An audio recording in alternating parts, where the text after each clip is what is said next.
ముఖ్యమంత్రి గారు అంటారు జరిగిన వెంటనే ట్విట్టర్లో పెద్ద భారీ ఎత్తున వచ్చి వర్షం కురిసింది,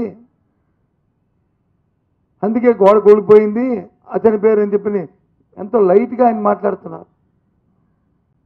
ఇక్కడ నా ముందున్న విలేకరుల సోదరులందరూ కూడా, మీ పత్రికా సోదరులు అందరూ కూడా ఈ ప్రాంతం వాళ్ళే. చెప్పండి, మన రాత్రి భారీ వర్షం పడిందా? వాస్తవం చెప్పండి, తీమండి లెక్కలు. వాతావరణ శాఖ లెక్కలు ఉంటాయి, కలెక్టరేట్లు లెక్కలు ఉంటాయి. ఎన్ని మిల్లీమీటర్లు, ఎన్ని సెంటీమీటర్లు వర్షం పడిందో చెప్పనండి.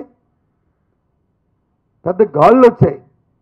ఎస్, కిందకంటే పైన కొండ మీద, ఇంకా కొండపైన కాబట్టి గాళ్ళు వచ్చాయి, త్వరగా వర్షం పడింది, అది వాస్తవం. అందులో ఏ విధమైన సందేహం లేదు. కానీ భయంకరమైన వర్షం పడినట్టుగా ముఖ్యమంత్రి మాట్లాడతారు, ఉప ముఖ్యమంత్రి గారు దాన్ని ఎండార్స్ చేస్తారు. ఏంటిది? మీకు కొద్దిగానే సరే బాధ అనిపించలేదా?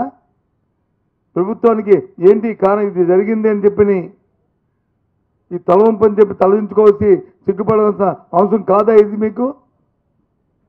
మొన్న వచ్చి తిరుపతిలో వచ్చి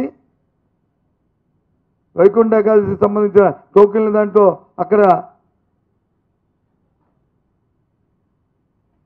ఒక 8 మంది చనిపోతే,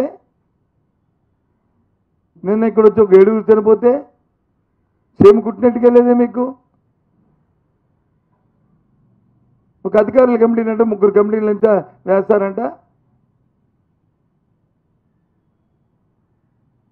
ఎందుకు జ్యుడిషియల్ ఎంక్వైరీ వేయలేదు?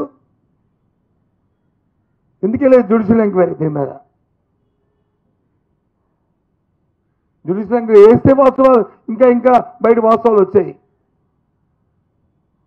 వచ్చిన హై లెవెల్ పవర్ కమిటీ ఏం చేసిందో, మీరు ఏ ఇన్స్టెన్స్ ఇచ్చేవారో, మీరు ఇచ్చిన ఇన్స్టెన్స్ ఏ విధంగా ఉన్నాయో విషయాలన్నీ బయటకు వచ్చేవి.